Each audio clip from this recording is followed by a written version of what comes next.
வணக்கம். Big Boss season 9 எல்லாரும் நம்ம சேனலை சப்ஸ்கிரைப் பண்ணிவிட்டு உங்கள் ஆதரவு தெரிவிச்சிருங்க. இன்றைக்கி பார்த்தீங்கன்னா ஒரு இன்சிடென்ட் நடந்ததுங்க. என்னென்னு பார்த்தீங்கன்னா நம்ம Bigg Boss ticket to finale இன்றைக்கி ஸ்டார்ட் ஆகுது. ஃபஸ்ட் டாஸ்க் வரப்போகுதுன்னு சொல்லிட்டு அனௌன்ஸ் பண்ணுறாங்க.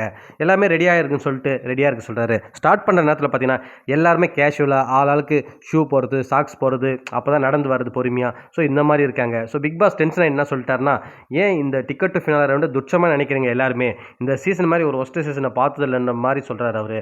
உடனே எல்லாருமே சாரி கேட்குறாங்க. பார்த்தீங்கன்னா பார்வதி, திவ்யா இவங்க 2 பேர் பார்த்தீங்கன்னா ஒரு பெரிய தப்பு பண்ணிடுறாங்க. எல்லாருமே ஷூ போட்டுன்னு போய் நிற்கிறாங்க. ஏன்னா அந்த கட்டை பார்த்தீங்கன்னா ரொம்ப சின்னதாக இருக்கும். ஸோ வெறும் காலில் ரொம்ப நேரம் கண்டிப்பாக நிற்க முடியாது. ஏன்னா ரத்த ஓட்டம் குறைஞ்சிரும். ஸோ கால் சீக்கிரம் மருத்துவம் வேறு அந்த இடத்துல நிற்கும்போது நீங்கள் பார்த்தீங்கன்னா உங்களுக்கே தெரிஞ்சிருக்கும். ஸோ எல்லாருமே கிளவராக ஷூ போட்டு வந்துட்டாங்க. இவங்க திவ்யா அண்ட் பார்வதி இவங்க 2 பேர் மட்டும் ஷூ போடாமல் அப்படியே சாதாரண காலில் போயிட்டாங்க. உண்மையாகவே அவங்க கேம்லேருந்து பாதியில் கிவ் அப் பண்ணுறதுக்கு இதுதான் மெயின் ரீசனும் கூட. இல்லைனா கண்டிப்பாக இன்னும் கொஞ்சம் நேரம் டஃப் கொடுத்துருக்கலாம், சொல்ல முடியாது.